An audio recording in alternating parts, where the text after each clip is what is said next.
Hello everyone, today I'm going to show you how to set up Emergency SOS on your Xiaomi phone.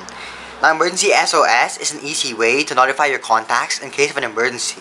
So instead of going to your phone and trying to dial in a number, you can just rapidly press your power button to activate it. So first, go to your settings app, then scroll down until you find passwords and security, tap on it, then look for Emergency SOS. Tap on it, and you should arrive at this menu. So it says Emergency SOS. Rapidly press the power button 5 times to send SOS text message with your location to your emergency contacts. So you can rapidly press this button 5 times in case of an emergency, and you can tap this button to add your emergency contacts. Now I'm not going to show you this since my contacts are private, but you can easily enter their phone numbers. There's also additional setting to send call history. So you can send the call history for the last 1 hour to your emergency contact.